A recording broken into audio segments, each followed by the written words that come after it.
continuer à accueillir ses invités ce dimanche. Il nous a également retrouvés sur ce plateau. Lui, c'est Valère Bessala. Valère Bessala, bonjour et bienvenue au programme. Bonjour, monsieur Parfait, ici. Bonjour à vos millions de téléspectateurs et même de téléauditeurs. Bonjour à votre merveilleuse équipe technique ici en studio avec nous et au-delà de la vitrine.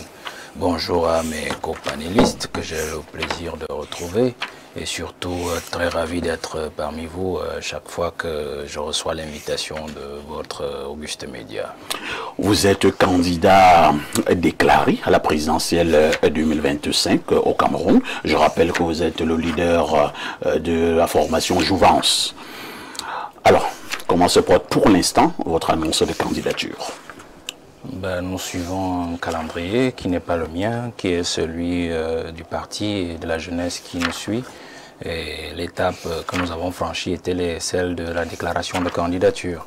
Une fois que cela a été fait, il est question pour nous de préparer les voies et moyens pour que le peuple et surtout la jeunesse elle-même soutiennent ce candidat, cette candidature que nous avons déjà déclarée. Comme je l'ai dit lors de la déclaration de candidature, je fais ma part, j'ai fait ma part jusqu'ici et je continue de faire ma part. Le peuple a demandé à la jeunesse un programme, nous lui avons donné un programme. On a demandé à la jeunesse un projet politique, nous l'avons fait. Nous avons combattu pendant près de 7 ans maintenant pour que la jeunesse soit considérée comme un programme dans ce pays. Et je crois que cela est en débat et ça montre qu'effectivement nous avons atteint nos objectifs, même si c'est encore partiel puisqu'il y a encore des réticences. Donc nous avons rempli déjà une bonne partie de notre calendrier et nous sommes dans la 4e étape, la candidature. Et maintenant, nous nous préparons pour le fundraising, c'est-à-dire la collecte des fonds, pour cette étape de constitution du dossier, parce que nous avons choisi l'approche qui nous paraît la plus facile, la plus sécurisée, peut-être la plus dangereuse dans le code électoral, qui est celle de la recherche des 300 signatures, puisque nous savons que notre parti, qui allait aux élections en 2020, n'a pas d'élu, et donc on n'a pas d'argent pour aller soudoyer un autre parti qui a des élus pour acheter l'investiture. Est-ce qu'il est établi que pour le cas du Cameroun, pour avoir l'aval d'un parti politique, il faut absolument, pour prendre ton expression, soudoyer ce parti politique-là? Au-delà de ces moyens que nous n'avons pas pour le faire, il y a aussi que le risque de prendre un parti pour aller à... Je vous ai posé une question, Valère Bessala. Vous n'avez pas répondu à la question. Je n'ai pas parlé d'un parti, donc je n'ai pas besoin de rester sur l'élément. Vous avez dit que vous n'avez pas d'argent pour aller soudoyer un parti politique pour avoir l'investiture. Et moi, je vous pose donc la question de savoir s'il a été établi pour le cas du Cameroun que pour avoir l'investiture d'un parti politique, il faut acheter ce parti politique.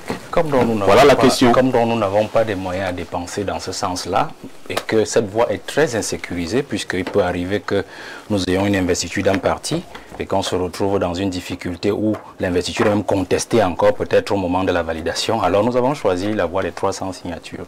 Cette voie des 300 signatures nous fait voir, nous, du moins selon les évaluations, on a 47 millions de francs mobilisés pour cela, pour avoir les 300 signatures, soit 30 par région. Et puis nous avons pensé qu'il faut y ajouter la caution de 30 millions. Donc on est à 77 millions de francs. Donc dans la semaine qui suit, 47 millions pour avoir les 300 signatures? Oui, 37 millions pour avoir les 300 signatures. Ça se passe comment? Parce qu'il faudra parcourir le pays pour avoir les 300 signatures. Et il faut 47 millions. Il faudra par exemple... Pour contacter par exemple quelqu'un à Douala, c'est le transport, non? Par bus ou par voiture? Je suis désolé, mais nous sommes en Afrique. Monsieur Aïssi, nous sommes en Afrique. Si les gens ont bataillé pour avoir par exemple des élus ou pour être élus dans les mairies, la logique veut que même quand vous allez chez quelqu'un lui rendre visite, que vous lui apportez peut-être une bouteille de vin rouge ou un verre de vin. Donc chez vous, ce n'est donc pas l'idéologie qui compte? Non, ce n'est pas question d'idéologie. Nous sommes dans une mentalité africaine, la bienséance. Ce n'est pas une corruption. Donc vous allez aussi acheter quelques boîtes de sardines, le maquereau, le vin? Non, il ne s'agit pas de là. Moi, je ne fais pas dans ce genre de choses. Je crois que vous m'avez déjà parfaitement compris. Je ne sais pas si vous cherchez du buzz, mais je vous dis... Je suis pas un journal du buzz. Nous sommes à 47 millions. Je suis pas un journal du buzz. Nous sommes à 47 millions de francs plus 30 millions de francs de caution parce que nous estimons que c'est une approche responsable. C'est-à-dire que nous ne pouvons pas demander au peuple, après la déclaration de candidature, de collecter des fonds jusqu'à octobre alors que nous ne sommes même pas sûrs de passer l'écueil de la validation des candidatures. Donc nous avons séquencé notre approche par étapes. Donc cette première étape nous demandera 77 millions et dans la semaine, nous allons lancer ce fundraising, cet appel à contribution là pour que les jeunes, particulièrement le peuple en général et les parents aussi, nous viennent en aide dans ce sens-là pour que la candidature jeune soit soutenue.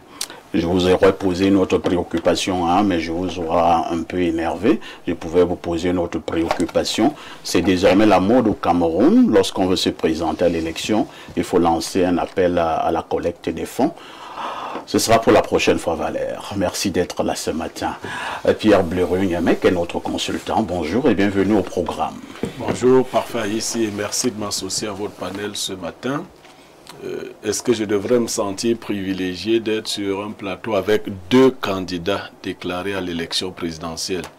On peut donc dire qu'Info TV est une chaîne privilégiée, loin des chaînes que le professeur a décrites comme étant des chaînes qui essaient de fossoyer des gens.